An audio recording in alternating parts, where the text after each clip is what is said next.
This episode is brought to you by Amazon Prime. There's nothing sweeter than baking cookies during the holidays. With Prime, I get all my ingredients delivered right to my door, fast and free, no last-minute store trips needed. And of course, I blast my favorite holiday playlist on Amazon Music. It's the ultimate soundtrack for creating unforgettable memories. From streaming to shopping, it's on Prime. Visit Amazon.com/Prime to get more out of whatever you're into. Looking for a pickup truck to get just about anything done? Look no further. The Chevy Silverado EV isn't just the most powerful Silverado ever, with next-level towing capability and technology. It also offers game-changing versatility with the available multi-flex midgate and tailgate, which means Silverado EV helps you carry large, bulky, and oddly shaped items up to nearly 11 feet in length. Chevrolet. Together, let's drive. Visit Chevrolet.com to learn more. This episode is brought to you by Allstate. Some people just know they could save hundreds on car insurance by checking Allstate first. Like you know to check the date of the big game first before you accidentally buy tickets on your 20th wedding anniversary and have to spend the next 20 years of your marriage making up for it. Yeah, checking first is smart. So check Allstate first for a quote that could save you hundreds. You're in good hands with Allstate. Savings vary. Terms apply. Allstate Fire and Casualty Insurance Company and Affiliates. Northbrook, Illinois. Hey, it's Austin James. If you're like me, trying to live your best life while living with diabetes, you can relate to worrying if you're doing a good job managing your diabetes. I use the Freestyle Libre 3 Plus sensor to get real-time glucose readings and see the impact of every meal and activity to make better decisions. The Freestyle Libre 3 Plus sensor can help me live life with diabetes on my own terms, and it gives me more time for the things I love, like being a dad and a musician. Now this is progress. Learn more at freestylelibre.us. For prescription only. Safety info found at freestylelibre.us.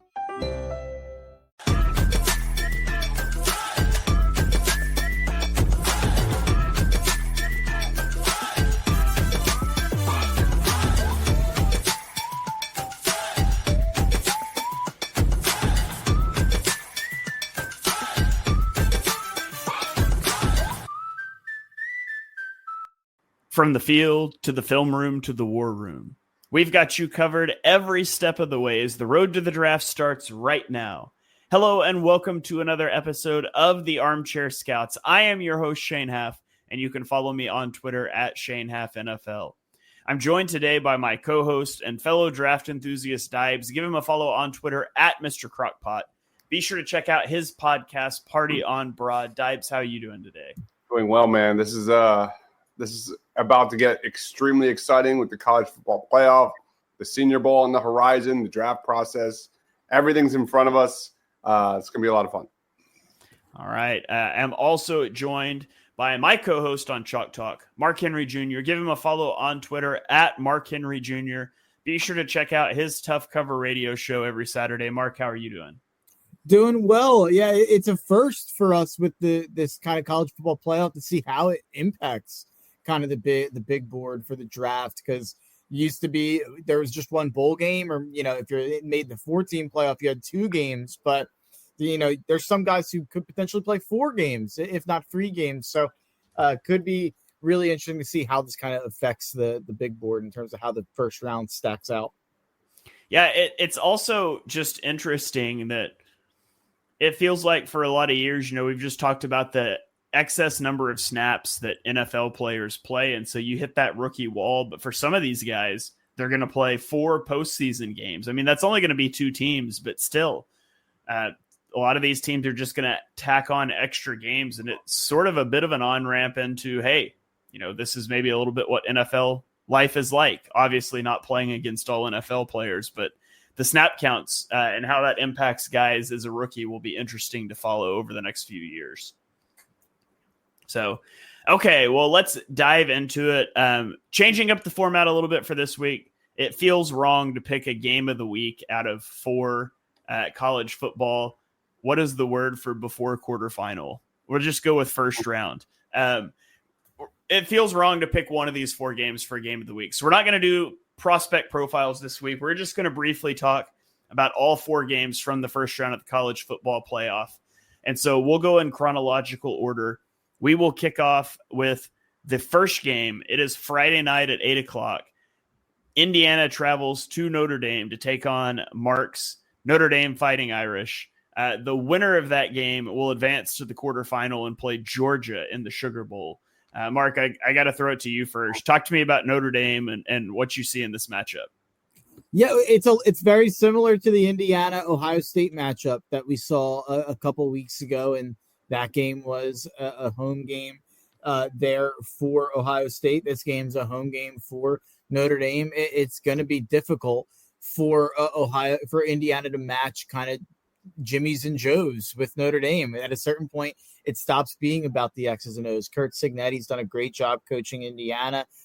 I don't know if it's going to matter in terms of the physicality on the line of scrimmage with Notre Dame's offensive line in particular. Ohio State was able to really, really run the ball and just out physical Indiana. Even Michigan, who was not a good football team this year, went 7-5, even with the Ohio State win at the end of the year, not a good football team. And when Indiana played them, they gave them a game, and they really kind of out physicaled them as well. And Notre Dame, I think, is even more physical than both of those teams, with an even better offensive line than both of those teams. So I think the key to this game will be Jeremiah Love just breaking free in the running game, kind of dominating. Riley Leonard not making any mistakes. I think he just kind of has to be a guy who can get us some yards on the ground with his legs, make a couple plays when he needs to on third down with his arm, don't turn the ball over, and hand the ball off to Jeremiah Love. And this should be a win. Mark, are you wearing an Army beanie? Yeah. And people are going to say, like, oh, you can't wear that when Notre Dame plays Army. I'm supporting the troops. I don't know. It's a comfy beanie. What's the story here? How did you end up with an Army beanie? Army Navy plays in Philly. They don't anymore, actually. They played there for a long time. We used to go with some family members of Caroline's, my wife's, who are in the Army. So we've become an Army supporting family. He actually did the flyover in nice. the fighter jets over the game in 2021, I think it was, maybe 2019. It was either right the year after or the year before COVID. But it was a wild scene. Army Navy game for anyone out there in the cities that they're played. Really, really cool event to go to. Okay, cool. I gotta ask because that doesn't fit with like the Phillies attire you've got on. So I was curious. I don't think I also never wear this. Like it's a beanie that I kind of just found at the back of the closet, and I was like, I should wear this one. Yeah, you should. I like it. It's got a cool look. But all right, Mr. Dibes. I almost called you Mr. Crockpot, and I don't know why. Indiana Notre Dame. What are you looking at here? Is Mark being a homer? What are your thoughts on this one? By the way, Mark gets extra points this week because that is the cutest dog that's just cowering behind him. She makes frequent appearances on Chalk Talk these days. She likes to come hang out with us, and she gets mad at me sometimes when I slander Tua, but straight up adorable. All right. So yeah, Curtis Work no longer underrated. It's all going to go down to him. Indiana has a really well-balanced team in general. I've been on the Curtis Rourke bandwagon, the Curtis Rourke train, whatever you want to call it, all season long. But yeah, like Mark said, he's going up against an Irish opportunistic defense that it is imperative for Curtis Rourke to avoid any giveaways in this one. You look at the Notre Dame defense, it's one that leads the nation in takeaways, led by Xavier Watts. One of my favorite prospects in this draft. He's got 5 interceptions, a ridiculous quarterback rating when targeted of 30.4. Notre Dame also has a freshman corner named Leonard Moore, who might be the next great one. He's a phenomenal run defender. Really kind of took the mantle when Benjamin Morrison went down with a season-ending injury. And the guy that I would love to pick Mark's brain about, that's really on my radar because I'm working on my top 10 defensive tackles, is a guy named Riley Mills. I'm very much aware of Howard Cross, but Riley Mills, 6'5", 300 pounds, Bruce Feldman's freak list last year. 2 years ago, he only had 2.5 sacks, 5.5 for loss, tackles for loss.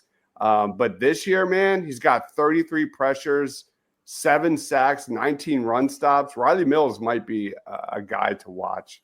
But you said everything I wanted to say. I think the physicality of Notre Dame is going to be too much for Indiana. So Indiana basically has to play a perfect game. But I'm going to go Notre Dame with the W.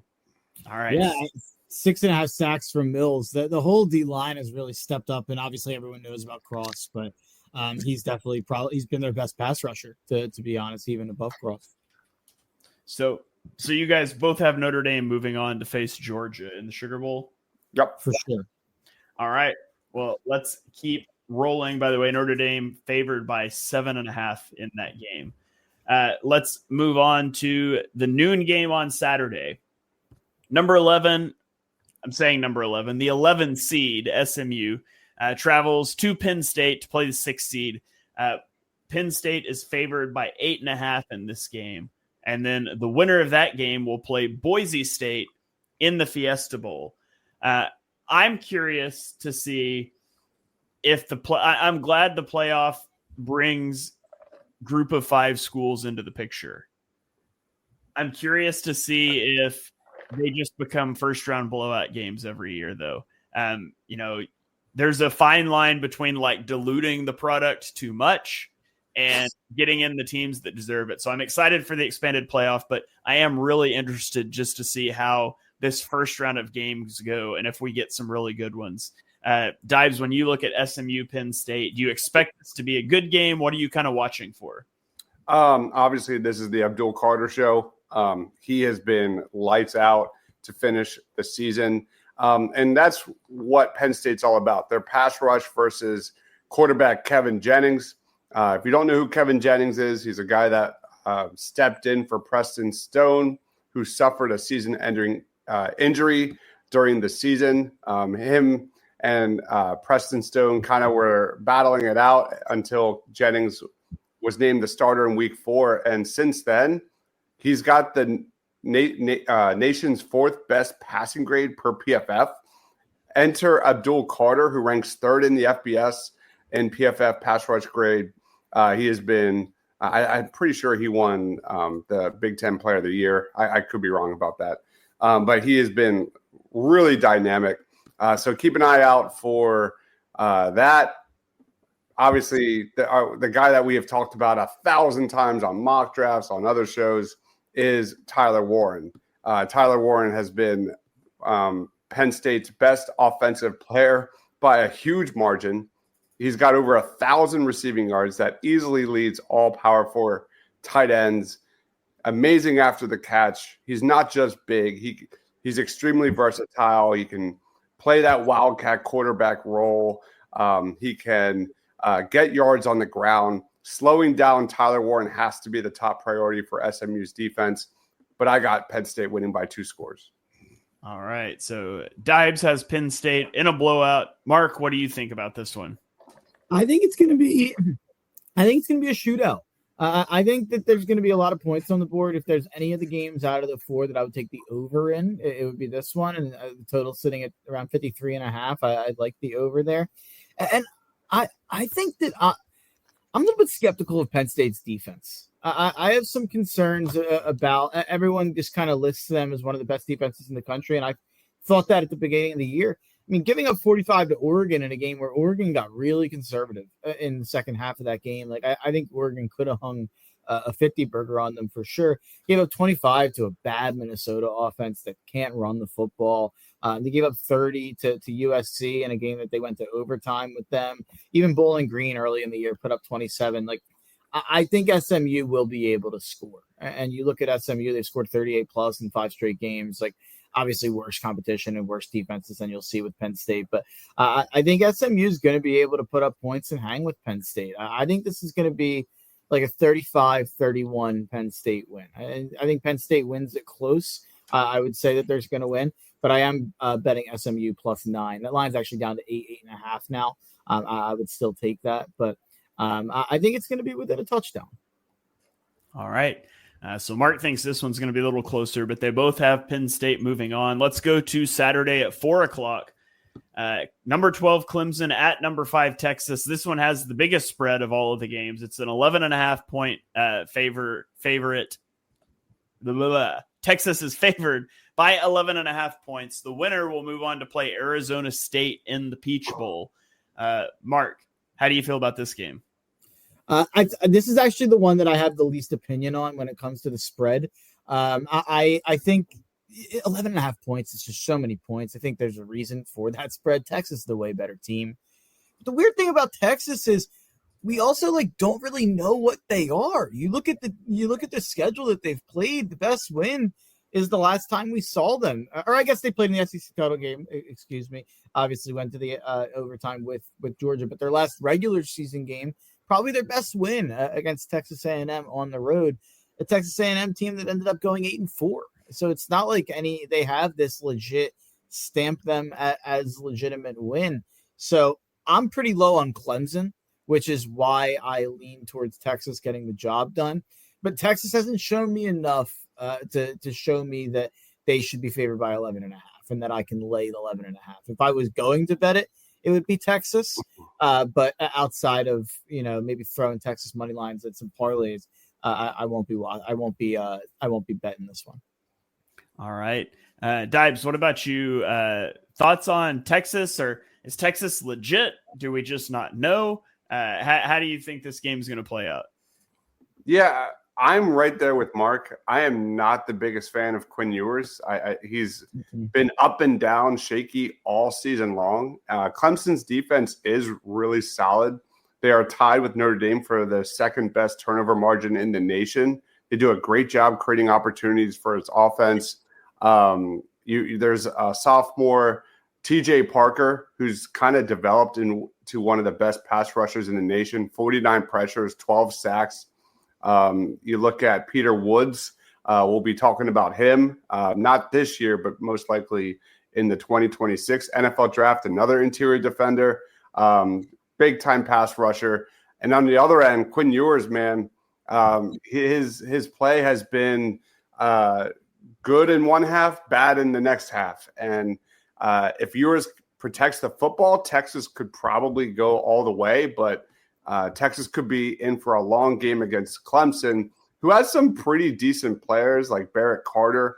That's definitely a name to know, a linebacker that's probably what was getting a lot of first-round buzz during the last year's draft process, decided to return and kind of dropped a little bit. I still think he's like a day 2 guy at this point in time, but Texas's defense is legit. I mean, Anthony Hill Jr., a linebacker, is outstanding. One of my favorite guys, not draft eligible, but Jahdae Barron, a nickelback, is one of my favorite players in this draft as well. He has 5 picks. He's broken up 6 others this season. He's allowed more than 40 yards in the coverage just one time this season, and by far one of the best nickel corners in the entire class. So he's basically my Mike Samra still. I think he's going to be a late first round, early second round pick. I think he's going to climb up the draft boards. Keep an eye out for that. In the end, I do think Texas wins, but I have actually more confidence that Penn State wins by more points than Texas wins in this game. That's good. All right. Let's move on to the final game. Also a touchdown spread. So there's not a game this weekend that doesn't have a touchdown spread, but it's number 9, Tennessee, at number 8, Ohio State. Ohio State is favored by 7. The winner gets the chance to move on to the Rose Bowl and play Oregon. Dibes, talk to me about this one. Yeah, and Nico Iamaleava, I trust. I love this guy. I've been on his, just like Curtis Rourke, I've been a big fan of his all season long. Really came out this season on fire, then struggled in the middle of the season, then really played well to finish out the season. He's a guy that can, get extra yards, kill defenses in that intermediate range. And where I'm looking at, there's a couple of matchups here. I don't have one matchup to watch. I have 2. And it's funny because both are basically the same, just in reverse. Leading off Ohio State's defense versus the Tennessee O-line. Ohio State has some pass rushers like Jack Sawyer, JT Tuimoloau, that are fantastic, while the Tennessee O-line isn't that great. They've improved their run blocking the last 2 games of the season against UTEP and Vanderbilt, but in the losses against Arkansas and Georgia, they were absolutely destroyed in pass protection, and Ohio State is fantastic in this area. Another guy to mention, Tyleik Williams on the inside. The Buckeyes' chances at a national title begin and end with that defensive line. And then on the flip side, you've got James Pierce Jr. for Tennessee, who is fantastic, probably a top 10 pick when all is said and done. He's a guy that can single-handedly take over a game. The Vols also have another edge rusher in Joshua Josephs, who has really come on strong on the other end for the Volunteers. And the Buckeyes' offensive line is easily on the struggle bus right now. They've been in complete disarray in recent weeks. So it really is all about who can generate the most pass rush and which offensive line plays better. I'm going to go Tennessee gets the W in this one. All right. So Dives is picking the upset here, taking Tennessee to survive and move on to the quarterfinal. Mark, what about you? What's your call out on this game? I think this is as close to 50-50 as it gets. I think it's a total toss-up. I'm throwing out a game of the year on Tennessee plus 7.5. I love Tennessee plus 7.5. It's a 7-unit play for me. My biggest play of the college football season. But I just think that this is going to be a low-scoring, drag them out, kind of 17-14, 20-17 type win. These are 2 of the best defenses in college football, potentially the best 2 in the field, in my opinion. And I have a take already, and I can already tell this is going to be an off season of people yelling at me about it. Abdul Carter is gotten pushed up to be like, I saw, I don't know who it was at ESPN, but someone has him number 1 overall. I don't know if that was Kuiper or Field or just their regular rankings. Who was it? It was I always butcher the last name, Dane Bruler. Oh, Dane Bruler. Okay. Yeah, I saw that they put out a rankings where Abdul Carter was 1 overall. I like Abdul Carter. I don't get this push that he's become like a top 1, top 3, top 5 pick. Like, I think he's more of a fringe top 10 guy. Whereas I think if you're going to push an edge rusher up the draft boards, why isn't it James Pierce? I feel like coming into the year, he was in the conversation for the number 1 pick. He's having pretty much the same year he had last season, maybe slightly less sack production, 10 sacks in 13 games last year, 7.5 in 12 this year. I think James Pierce has been even better this year than last year. He's on a way better unit. That entire Tennessee defensive line is eating aside from him, and it's because of him. And I think James Pierce is a big X factor in this game. Ohio State has had some injuries up front on that offensive line. I don't think that this is the blue chip 5-star offensive line that Ohio State went out and paid for in the offseason. And I think you're going to see it against Tennessee. And I hate to even bring this type of thing up because, I like this, what we're doing, breaking down the matchups, talking about the numbers, talking about, the X's and O's on the field. But I do think it's worth bringing up that there's a good chance that if Ohio State gets down early, there's some quit in this team. The way that Ryan Day has, instilled kind of like a coward's mentality in that locker room. And I think you see it in everything that happened in that Michigan game and everything that happened in the aftermath. And the last time that I've seen a lot of, they're going to bounce back from this for sure. They won't get embarrassed again after losing to Michigan. Last time that they lost this year, they lost a 1-point game. No shame in losing to Oregon by 1. But they came out the next week. Everyone thought they'd come out angry. They beat Nebraska 21-17 at home. They were like a 17-point favorite. They almost lost the game outright. I just don't know if this team has the fight that you need in kind of a tough matchup with a really good team in Tennessee. Ryan Day is coaching for his life. Absolutely. Big time. It's crazy to say. Like, you could say James Franklin is too, but Ryan Day 1,000 times more. He might need to win 4 games. Really? I don't know. I don't know how. I think if he makes the championship game, he'd be fine. If he beat Tennessee and beat Oregon, but then you lost to Texas, I don't know. They've been dysfunctional, man, all season long. They've not been good enough on offense. One Eagles target I do want to throw out. We all know about Caleb Downs. He's terrific. One of the best, if not the best, defensive player in the country. Lathan Ransom is a really solid prospect safety for Ohio State. He's a big guy. He's a really good run defender. And Shane, over the last 4 years, Lathan Ransom has played at least 9 games every season for the Buckeyes. I know we're still reeling from Sidney Brown and his inability to stay on the football field. But Ransom does stay on the football field. Keep an eye out, Eagles fans, for Lathan Ransom. This episode is brought to you by AWS. Amazon Q Business is the new generative AI assistant from AWS. Many tasks can make business slow, like wading through mud. Help! Luckily, there's a faster, easier, less messy choice. Amazon Q can securely understand your business data to help you streamline tasks, like summarizing quarterly results or doing complex analyses in no time.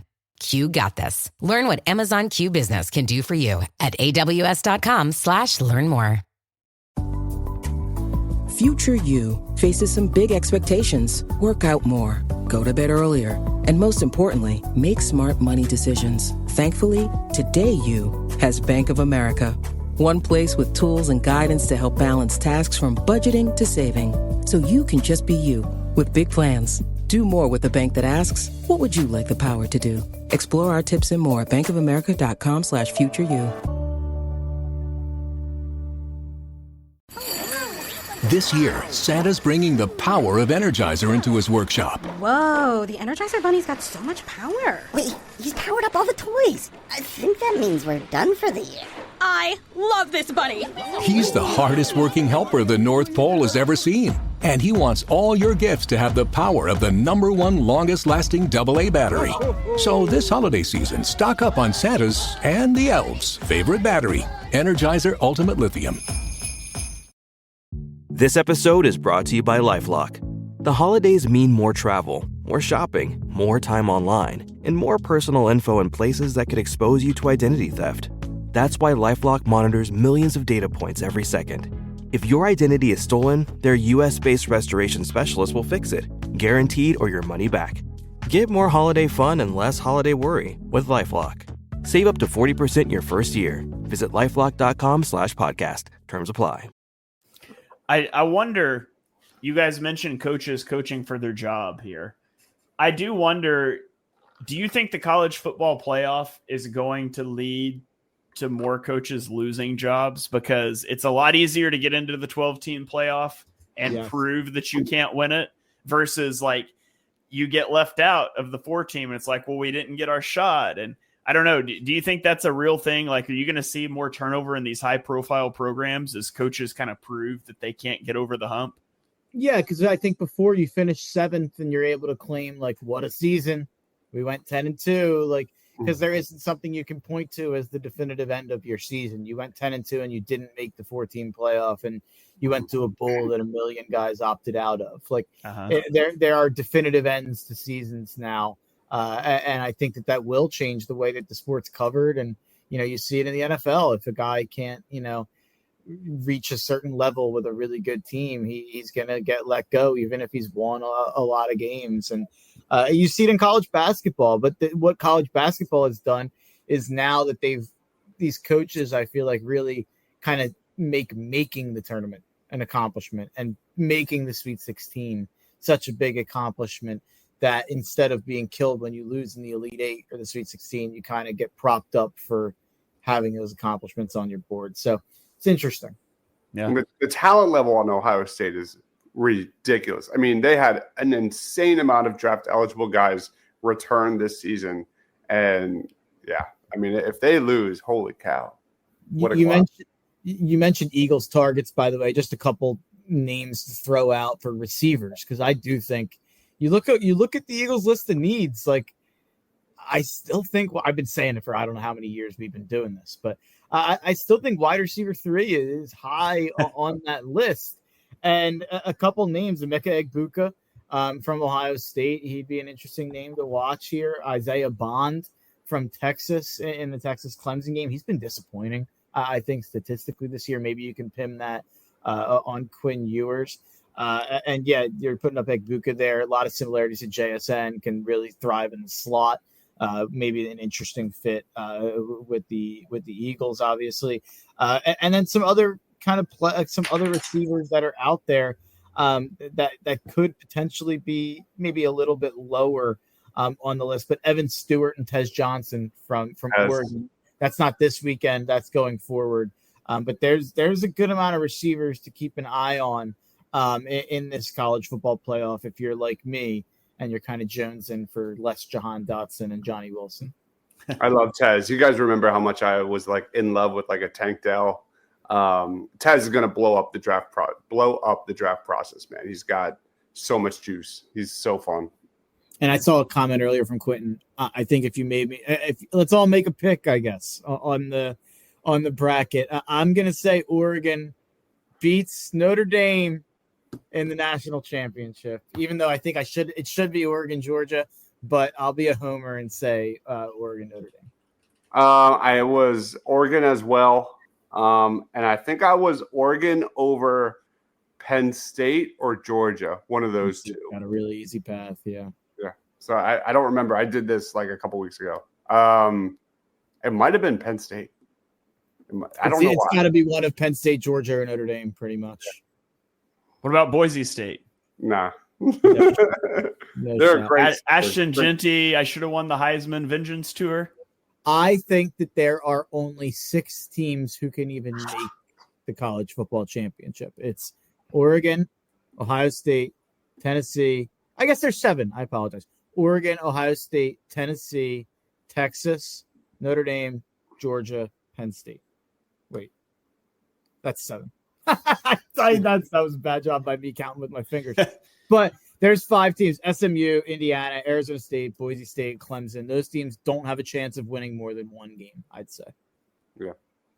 All right. Well, there you have it, guys.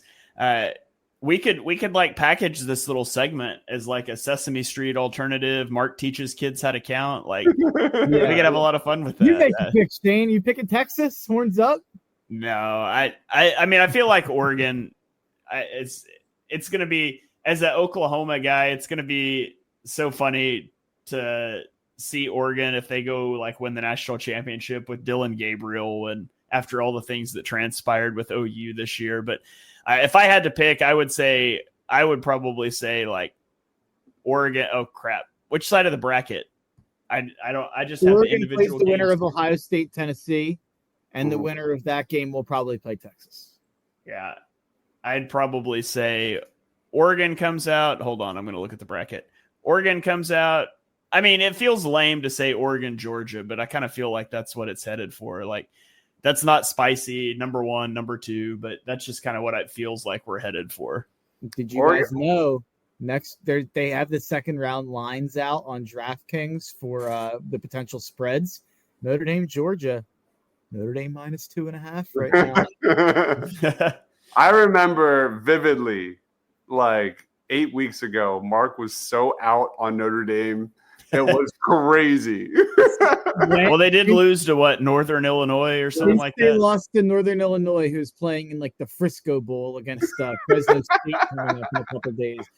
Since that game, they've won the game by 30. They've won their games by an average of 30.8 points per game. Since that. They're just steamrolling teams. And I think Penn State has the easiest path, but I'm going to say that the winner of Notre Dame, Georgia beats Penn State. I just don't know who wins that game. I'm going to be a homer and say Notre Dame. I kind of like we all have a different Oregon. I'll go Oregon, Notre Dame. Dives is Oregon, Penn State. Shane can take Oregon, Georgia. We all have Oregon to win. I think Oregon's shown me the most consistency.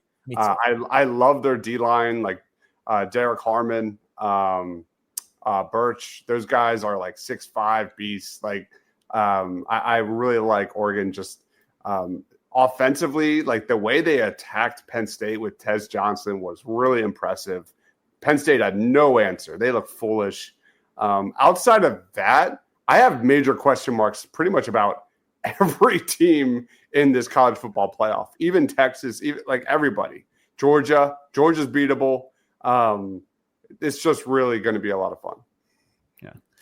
All right. Well, there you have it, guys. Our first round college football playoff preview. Stuff's weird with Christmas next week, but also the games are later. So we'll try to get back in the feed later on with a college football quarterfinal preview show, but hopefully we can get Ryan on with us then. Ryan just wasn't available tonight, but thank you guys for joining in with the show. I hope you guys do all have a great Christmas, safe travels if you're traveling to visit friends, all of those things. But thank you for tuning into the podcast. Thank you for tracking along with our Eagles coverage this year. We really appreciate it. Be sure you follow these guys on Twitter. Dibes is at Mr. Crockpot. Mark is at Mark Henry Jr. I'm at Shane Half NFL, and we'll catch you guys next time.